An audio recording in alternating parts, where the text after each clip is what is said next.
Assalamualaikum warahmatullahi wabarakatuh. Di sini saya akan menjelaskan tentang sejarah dan proses Jam'ul Quran. Pertama-tama mari kita pahami dulu apa sih Jam'ul Quran itu. Dan secara etimologis, Jam'u itu berasal dari kata jama' yang berarti mengumpulkan atau menghimpun. Dan secara terminologis terdapat dua pendapat mengenai maknanya.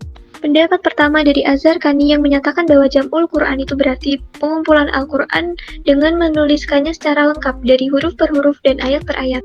Lalu pendapat kedua dari Ahmad von Denver yang menyebut bahwa pengumpulan Al-Quran itu dilakukan dalam hati atau hafalan dan melalui pencatatan wahyu.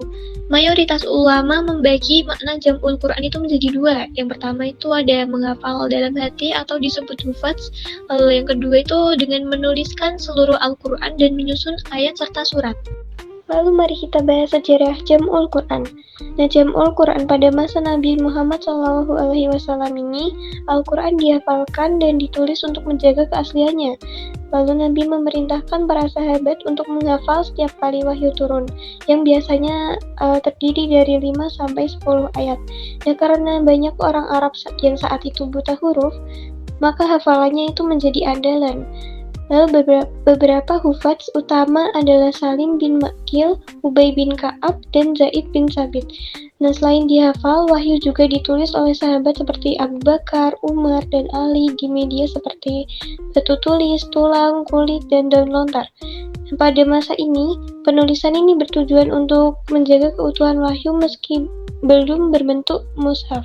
Dan setelah wafatnya Nabi itu, banyak penghafal Al-Quran yang gugur dalam Perang Yamamah 12 Hijriah, lalu mendorong Umar bin Khattab untuk mengusulkan pengumpulan Al-Quran. Meski awalnya ragu, Abu Bakar akhirnya setuju dan menugaskan Zaid bin Sabit untuk mengumpulkan ayat dari hafalan dan catatan sahabat. Lalu mushaf hasil pengumpulan disimpan oleh Abu Bakar, lalu diwariskan ke Umar dan kemudian ke Hafsah. Nah, mushaf ini menjadi dasar standarisasi pada masa Khalifah Utsman bin Affan. Lalu Jam'ul Quran pada masa Khalifah Utsman. Nah, pada masa Utsman bin Affan ini, perbedaan bacaan Al-Quran mulai memicu konflik akibat penyebaran Islam ke berbagai wilayah. Nah, atas laporan Hudzaifah bin Yaman, Utsman membentuk tim yang dipimpin Zaid bin Sabit untuk menyalin dan menstandarisasi mushaf. Nah, mushaf-mushaf lain dibakar untuk mencegah perpecahan. Mushaf Utsmani itu ditandai dengan jumlah baris yang konsisten, pembagian juz yang rapi, dan penanda awal juz. Langkah ini menyatukan bacaan Al-Quran dan menjaga keasliannya. Dan selanjutnya mari kita bahas tentang proses Jam'ul Quran ya. Yang pertama itu ada proses penghafalan Al-Quran. Rasulullah SAW adalah orang yang pertama yang menghafal Al-Quran dan mendorong para sahabat untuk melakukan hal yang sama. Biasanya 5-10 ayat setiap pertemuan. Nah, karena banyak para sahabat yang buta huruf, hafalannya menjadi metode utama pelestarian wahyu. Dan Nabi juga menekankan pentingnya membaca dan menjaga hafalan terutama dalam sholat. Lalu beberapa sahabat yang dikenal sebagai penghafal Al-Quran antara lain Khulafaur Rasyidin, Abdullah bin Mas'ud, Abu Hurairah, Ibnu Abbas, Aisyah, Hafsah, dan Ummu Salamah.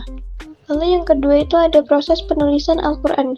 Nah, saat wahyu turun itu, Nabi SAW memerintahkan para penulis wahyu atau kutab al-wahyu untuk mencatatnya dengan bimbingan Jibril dalam penyusunan ayat dan surah.